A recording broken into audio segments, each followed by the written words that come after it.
Hi, everyone, and welcome to this special episode of the Passive House Podcast, recorded in Tarrytown, New York at the PhiusCon 2021 Passive House Conference. Before we get started, I want to thank Phius for putting on the conference and for coordinating with us on these interviews, as well as NYSERDA for serving as conference partner with Phius and community partner with us here at the Passive House Accelerator. Thank you, too, to Rockwell North America. Their generous support underwrote all of these interviews as well as our coverage of the conference. With that, please enjoy my interview with Ian Findlayson of the Massachusetts Department of Energy Resources.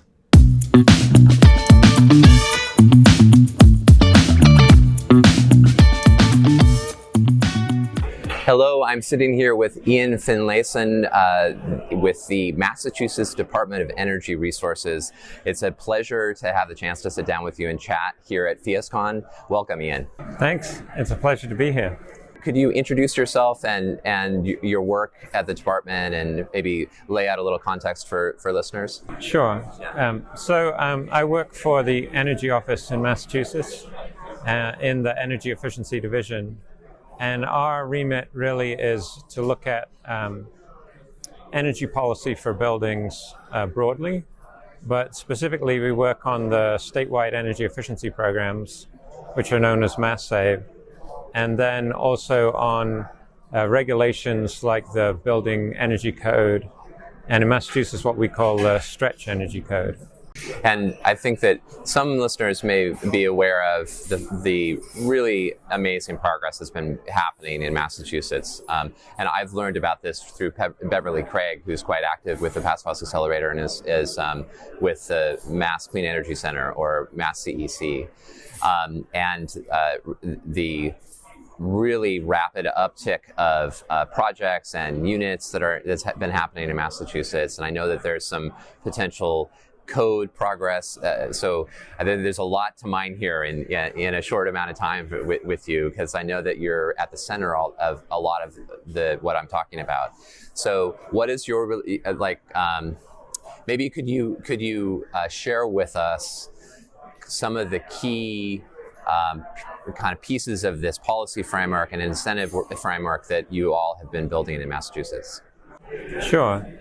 So first of all, I'd say we've been aware of Passive House and Phius in particular for a long time, over a decade. Yeah. And we've really, over time, built a really strong team, I think, to move this forward. So people like Beverly Craig have really accelerated that.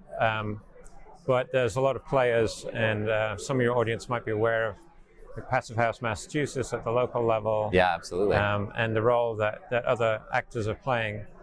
As the Energy Office, we're a little bit behind the scenes on this, but we are trying to steer our energy efficiency incentive programs, and then more recently our building energy codes, to add additional incentive and support for builders, designers, developers to really look at Passive House closely as an option, and then build the workforce and the infrastructure to kind of enable it to take off. As I said at the beginning, our division is the Energy Efficiency Division, and so the fit with Passive House is a very natural one. Right. So we're as gratified as anybody else to see the market really start to pick up, particularly with Phius projects in the last year or two. Excellent. And what is what's the end game for your office? Like, what's the goal that you're working toward? Yeah. So, in part due to recent legislation in Massachusetts, we have climate goals initially for 2050, net zero carbon statewide, and then 2030 goal was set earlier this year at 50% reductions. And we're now working on a 5-year plan to set a carbon reduction goal for 2025 as well as 2030. And buildings obviously are a major part of that. And so we're looking at our new construction programs in MassSave and building codes together to bring new construction in Massachusetts to net zero as rapidly as we can. Now, when we think about net zero, there's sort of net zero at the building scale, where you've have solar panels or some other renewable source on site. Those projects are terrific, but it doesn't work everywhere. So we're also thinking about how rapidly the electric grid is cleaning, and our mission for buildings is really to electrify everything over time and rely on the cleaning grid, plus any available on-site renewables to get us there. And we've been through 2 years of analysis for our climate roadmap and seen just how important reducing loads, controlling winter peaking and summer peaking is to the investment needed in our electric grid. And so that's kind of given us renewed emphasis on the building code side and the energy efficiency side to make sure that our buildings, both existing buildings and new buildings, are taking the kind of passive house philosophy of minimizing the peak loads that buildings have. Yeah, there's been, I think, a journey that a lot of people involved in building decarbonization, a mental journey that a lot of people involved in decarbonization have been through over the last couple of years. Initially with because we have this traditional focus on energy efficiency of buildings and operational carbon, and then we started to incorporate embodied carbon into our thinking, and then electrification. And there has been I think a kind of a strain of thought that has maybe assumed that we can just electrify everything and not worry about the energy efficiency. And I know that I'm from Seattle, and I know that some of the conversations have sometimes veered that way in Washington, but it is definitely becoming clear that there's not an option, that it's not possible to reach our decarbonization goals without also doing significant energy efficiency and envelope-based stuff. So it's good to hear. I guess from a passive house perspective, it's good to hear that that's the case. It'd be nice actually if it weren't the case, because then we could just electrify everything and be okay, right? Which if you live in Hawaii, that works. Even in Washington, that's probably a little bit easier. But right, in the we don't Northeast, have the same cold. Yeah. We have humidity in summer and we have snow in winter, at least for a few more decades, hopefully. Yeah.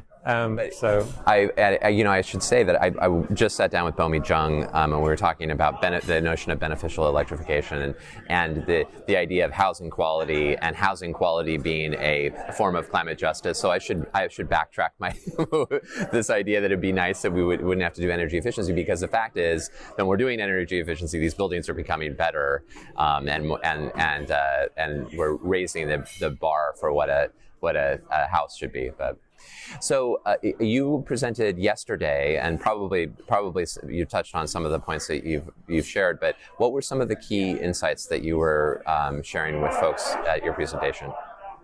Yeah, so I was on a building codes and policy session yesterday, and I'd say that the crux of that is linking building code to our climate goals in a very explicit way. And building code doesn't really operate in a vacuum, so we're also looking at the incentive programs that we have through our energy efficiency programs as a way of moving the market towards acceptance of energy code improvements. And with legislation that was passed this year, we will have a third tier to our energy code. So we have a base code, which is the latest IECC model code with some modest improvements. Then we have a stretch energy code, which we've had in place in Massachusetts for over a decade now, that is a little bit better than that base code, and has historically been energy focused rather than climate focused. And now we're working on a new climate focused net zero tier to our stretch code that we will be coming out with later this year, and that we have to make available for cities and towns to adopt by the end of next year. So because that code hasn't come out yet, I couldn't give away all the details, but I was sort of teasing some of the elements that we expect to see. And it'll be interesting to see where Passive House falls in some of the different building types that are covered by that code. Oh, there's some suspense here. Yeah, the original plan was that we would have a public comment draft out in August or September, and I could give you all the gory details. But timing being what it is. Stay tuned for more. And the relationship between stretch code and incentives, right? You've structured things to incentivize the people to stretch. Is that right? Exactly, yes. So we have a whole division called the Green Communities Division in our energy office that does a lot of the outreach and awareness raising at the local level to get communities interested in adopting the stretch code and becoming green communities. And then once you attain green community status, at the municipal level, there is grant funding available. So they make a 5-year climate plan at the town or city level, and then we help them with resources, technical assistance, and grant funding to kind of follow through and do a lot of the work there for municipal facilities. But in addition to sort of doing town buildings and schools, the stretch code applies to all construction in that community. So then you're leveraging private sector investment in new construction. So the new net zero code will be an option for green communities. They can stay on the regular stretch code, which will be ratcheting up a little bit, or they can opt in to this new net zero standard. Oh, fantastic. I think the model that you all are crafting is one that a lot of other states hopefully will emulate. Yeah, it's been great to see. I mean, the idea wasn't a Massachusetts idea, and it's been great to see a lot of other states, particularly in New England, really looking to bring out stretch codes, or on the West Coast it's often called a reach code. Reach code, yeah. We just started maybe a bit earlier than many places, and we put more money behind it. So I think we've had more success than most. I had a little experience many years ago advocating for a reach code in the state of Oregon, but we weren't at a place where there was where there were incentive dollars tied to it. So I think that piece seems pretty key, because there needs to be an incentive.